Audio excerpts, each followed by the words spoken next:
అప్పుల బాధలు వెంటాడుతున్నాయా? అయితే 6 JVR వారి జాతిరత్నాలు ధరించండి. హలో అండి, అందరికీ నమస్కారం. నేను మీ కట్టా కార్తీక్. దాదాపు 30,000 మందిని చంపి 80,000 మంది కిడ్నీలు లివర్లు పాడు చేసినటువంటి ఆంధ్రప్రదేశ్ సారా స్కామ్లో కీలకమైనటువంటి అప్డేట్స్. ఒకవైపు ఏమో ఈ కేసును ఎంక్వైరీ చేస్తున్న సిట్టు ప్రిలిమినరీ ఛార్జ్షీట్ని కోర్టులో పొందుపరిచింది. దాదాపు 300 పేజీల ఛార్జ్షీట్, 268 మంది సాక్షులు, 62 కోట్ల జప్తు, 11 మంది రిమాండ్ రిపోర్ట్లు, ఇవన్నీ కూడా ఈ ఛార్జ్షీట్లో కీలకమైనటువంటి అంశాలు. ఇంకొక వైపు రాజంపేట ఎంపీ వైసీపీ కీలక నాయకుడు మిథున్ రెడ్డి విచారణ. ఈ రాత్రి కూడా మిథున్ రెడ్డి సిట్ ఆధీనంలోనే ఉండటం జరుగుతూ ఉంది. ఆదివారం అతను అరెస్ట్ చూపించబోతా ఉన్నారు. ఆదివారం కోర్టుకు సెలవు దినం కావటం వల్ల జడ్జి గారి ఇంట్లో జడ్జి గారి ముందు ఆధారపరచబోతా ఉన్నారు. తర్వాత రిమాండ్కి పంపిస్తారు. సహజంగానే ఇప్పటి వరకు 11 మందికి ఎలా రిమాండ్ పడిందో మిథున్ రెడ్డికి కూడా అలా రిమాండ్ పడేటువంటి అవకాశం ఉంది. అయితే ఇక్కడ కీలకమైనటువంటి విషయం ఏంటంటే, ఇప్పుడు కోర్టులో పొందుపరిచినటువంటి ప్రిలిమినరీ ఛార్జ్షీట్లో బిగ్ బాస్గా చెప్పబడుతున్నటువంటి జగన్మోహన్ రెడ్డి గారి పేరు లేదు. ఇంకా ఈ కేసు విచారణ జరగాల్సి ఉంది. ఇప్పటికీ ఈ కేసులో ఈ 12 మందిలో, అంటే మిథున్ రెడ్డి గారితో కలిపితే అరెస్టు కాబడ్డ 12 మందిలో మిథున్ రెడ్డి గారే కీ రోల్గా భావిస్తూ ఉన్నారు. అయితే మిథున్ రెడ్డి గారు ఒక రిక్వెస్ట్ సిట్ అధికారుల ముందు పెట్టారంట. పార్లమెంటు జరుగుతూ ఉంది, అందులోనూ పార్లమెంట్ అఖిలపక్ష సమావేశం జరుగుతూ ఉంది, లోక్సభ పక్ష నాయకుడిగా నేను హాజరు కావాలి. తర్వాత కీలకమైనటువంటి సెక్షన్ జరుగుతూ ఉంది, వర్షాకాల సమావేశాలు జరుగుతూ ఉన్నాయి, దాంట్లో కూడా నేను పాల్గొవాలి. లోక్సభ సభ్యుడిగా నాకు హక్కు ఉంది, ఖచ్చితంగా లోక్సభ సమావేశాల్లో నాకు పాల్గొనే అవకాశం ఇవ్వండి. లోక్సభ సమావేశాలు ముగిసిన తర్వాత మళ్ళీ మీరు ఎప్పుడు పిలిచినా వస్తాను, విచారణకు సహకరిస్తానని చెప్పేసి మిథున్ రెడ్డి సిట్ అధికారుల ముందు చెప్పాడంట. అయితే గతంలో మిథున్ రెడ్డి విచారణకు సహకరించలేదు. ఈరోజు జరిగినటువంటి విచారణలో కూడా మిథున్ రెడ్డి పెద్దగా సహకరించలేదు. చాలా ప్రశ్నలకి అతను సమాధానం చెప్పలేదు, మౌనంగానే ఉన్నాడు. కొన్ని సమాధానాలు మాత్రం నేను ఎంపీగా ఉన్నాను, అది స్టేట్ పాలసీ, నాకేమీ సంబంధం లేదు అని చెప్పుకునే ప్రయత్నం చేశారు. అయితే రాజు కసిరెడ్డి చెప్పినటువంటి మాటల్ని అతని ముందు ఉటంకించగా, అవునా నాకు గుర్తులేదు.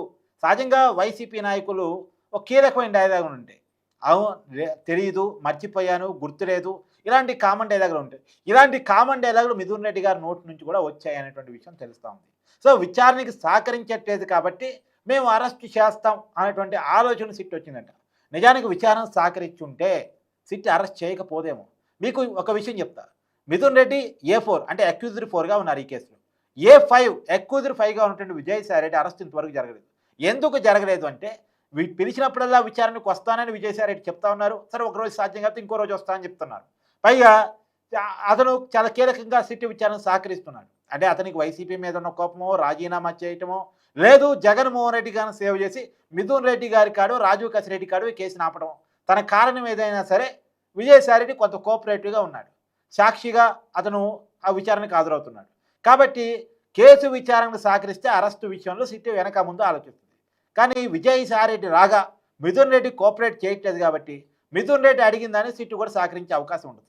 నిజానికి మీకు గుర్తుందో లేదో, సుప్రీంకోర్టులో ముందస్తు బెయిల్ అడిగినప్పుడు కూడా మిథున్ రెడ్డి ఒక వారం టైం ఇవ్వండి, నేను లొంగిపోతాను అని చెప్పేసి అడిగారు.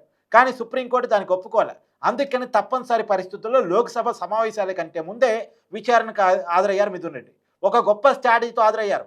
లోక్సభ సమావేశాలు ఉన్నాయి కాబట్టి ఆ లోక్సభ సమావేశాలను చూపించి నాకు అరెస్ట్ నుంచి మినహాయింపు ఇవ్వండి అని అడుగుతామని చెప్పి జాయిన్ అయ్యారు. నిజానికి నిన్నటిదాకా మనం అంతా మాట్లాడుకునేది మిథున్ రెడ్డి పరారీలో ఉన్నాడు అని. ఒకవైపు లోక్సభ సమావేశాలు జరుగుతుండగా, ఇంకోవైపు సిట్టు విచారణ జరుగుతుండగా, అటు లోక్సభ సమావేశాలకి హాజరు కాకుండా ఇటు సిట్టు విచారణకి హాజరు కాకుండా ఉంటే విమర్శలు వస్తాయి. ఒకవేళ సిట్టు విచారణకు హాజరు కాకుండా కేవలం లోక్సభ సమావేశాలకు హాజరైనా, చూసారా సిట్టు విచారణకు రమ్మంటేనేమో పరారీలో ఉన్నాడు, లోక్సభ సమావేశాలు మాత్రం హాజరయ్యాడు అనే విమర్శలు వస్తాయి. కాబట్టి తప్పనిసరి పరిస్థితుల్లో సిట్టు విచారణకు హాజరై ఇక్కడే మినహాయింపు అడుగుదాం, లోక్సభ సమావేశాలను చూపెట్టి నన్ను అరెస్ట్ చేయకండి, లోక్సభ సమావేశాలకు వెళ్ళాలి, లోక్సభ సభ్యుడిగా నా బాధ్యత అని చెప్పేసి సిట్టు అధికారిని అడుగుదామని చెప్పేసి ఇవాళ విచారణకు హాజరయ్యాడా అనేటువంటి చర్చ కూడా ఆంధ్రప్రదేశ్ రాజకీయ వర్గాల్లో కొనసాగుతూ ఉంది.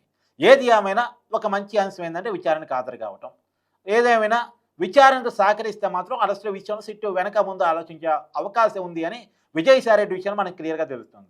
అయితే ఇంకొక అంశం ఇందాక మనం మిస్ అయింది, ఏది జగన్మోహన్ రెడ్డి గారి పేరు దీంట్లో లేదు కదా, అంటే జగన్మోహన్ రెడ్డి గారు సేవ్ అయినట్టేనా, ఇక జగన్మోహన్ రెడ్డి గారు అరెస్ట్ జరగదా అంటే అది కాదు. ఇది ఖచ్చితంగా మళ్ళీ సిట్ చెప్తుంది ఇది ప్రిలిమినరీ ఛార్జ్ షీట్ మాత్రమే. ఇప్పుడు మిథున్ రెడ్డి గారి దగ్గరికి వెళ్ళిన డబ్బు మిథున్ రెడ్డి గారి నుంచి ఎవరెవరికి వెళ్ళింది, ఏ రకంగా వెళ్ళింది, ఏ రూపాల్లో వెళ్ళింది అనేది ఫైండింగ్ చేయటం నెక్స్ట్ ఛార్జ్ షీట్లో ఉండే అవకాశం ఉంది. నెక్స్ట్ ఛార్జ్ షీట్లో జగన్మోహన్ రెడ్డి గారి పేరు ఉండే అవకాశం ఉంది. నెక్స్ట్ ఛార్జ్ షీటు పొందుపరిచే లోపే జగన్మోహన్ రెడ్డి గారి అరెస్టు జరిగేటువంటి అవకాశం కూడా కనపడుతూ ఉంది. ఆగస్టు 28 లోపు జగన్మోహన్ రెడ్డి గారి అరెస్టు జరిగే అవకాశం ఉందని ఆంధ్రప్రదేశ్ రాజకీయాల్లో జరుగుతున్నటువంటి చర్చ. ఇప్పుడు మిథున్ రెడ్డి గారు ఇచ్చేటువంటి వాంగ్మూలం ఆధారంగా నెక్స్ట్ జగన్మోహన్ రెడ్డి గారికి నోటీసులు పంపించబోతా ఉన్నారు.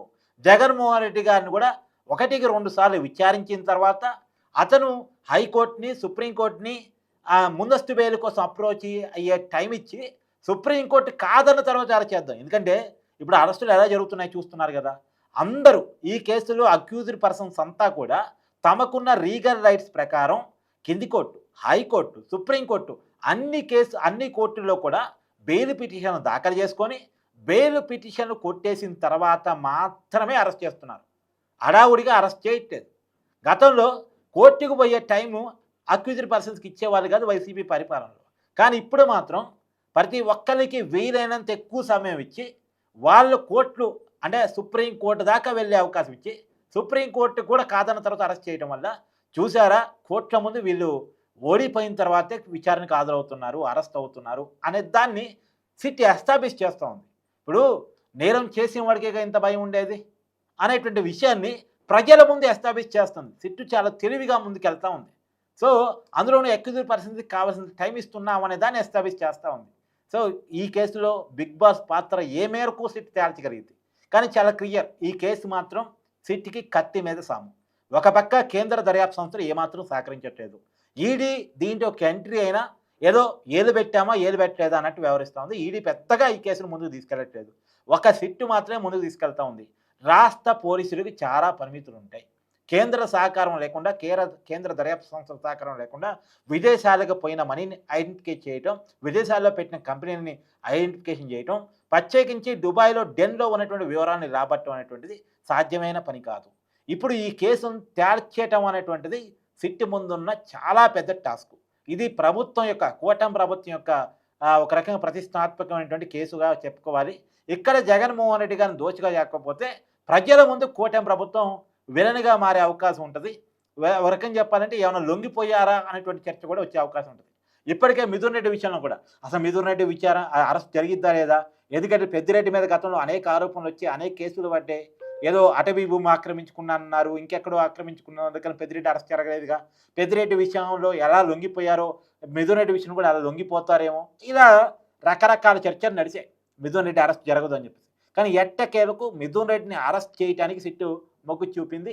మేము ఇక్కడ లొంగుబాటు ఏమీ లేవు, అంతా కూడా కేసుని బయటకు తీసి వాస్తవాన్ని ప్రజల ముందు పెట్టడమే అనేది సిట్టు ముందుకెళ్తా ఉంది. కానీ చాలా తెలివిగల వ్యక్తులు చేసినటువంటి నేరం నుంచి దాని రుజువులు తీసుకొని కోర్టు ముందు దాన్ని ప్రూవ్ చేసి వీళ్ళకి శిక్ష పడేటట్టు చేయటం అనేటువంటిది ఈ సిట్టు ముందున్న చాలా అతిపెద్ద టాస్క్ అని చెప్పాలి. ఇప్పుడు ఏదో అంటారు జూనియర్ డాక్టర్ కంటే సీనియర్ పేషెంట్ ఏమని. నేరాలు చేయటంలో 6 తేరినటువంటి టీం అవతల ఉంది. వాళ్ళకి కేసులు కొత్త కాదు, జైళ్ళు కొత్త కాదు, నేర అభియోగాలు కొత్త కాదు. అలాంటి వాళ్ళ ముందు వాళ్ళు చేసిన దాన్ని నిరూపించి అందులోనూ వాళ్ళు చేసేటప్పుడే క్లియర్గా రేపు ఎంక్వైరీ జరిగింది, ఎంక్వైరీ చేసే టైంలో ఇలా చేయొచ్చు, వాళ్ళకి దొరకకుండానే మనం నేరం చేయాలనే ఒక ఆలోచనతో చేస్తున్న నేరం కాబట్టి, అందులోనూ క్యాష్ అండ్ క్యారీ పద్ధతిలో బ్లాక్ మనీని వైట్ చేయటం కాబట్టి ఈ కేసుని నిరూపించటం అనేది చాలా పెద్ద టాస్క్తో కూడింది. ఒకవేళ కేంద్ర దర్యాప్తు సంస్థలు కనుక సహకరిస్తే కొంత ఈజీ అవుతుంది. కానీ కేంద్రం నుంచి ఎలాంటి సహకారం లేకుండా కేవలం రాష్ట్ర పోలీస్ అధికారులే సిట్గా ఏర్పడేటువంటి అధికారులు ఈ కేసును తేల్చి నిరూపించి కోర్టు ముందు రుజువు చేసి నేరస్తులకి అంటే నిందితులకి శిక్షలు పడేలా చూడటం అనేటువంటిది అతిపెద్ద టాస్క్. మరి చూడాలి ఏం జరగబోతుంది అనేటువంటిది ఎప్పటికప్పుడు మీకు అప్డేట్స్ ఇస్తూ ఉంటాను. Thank you.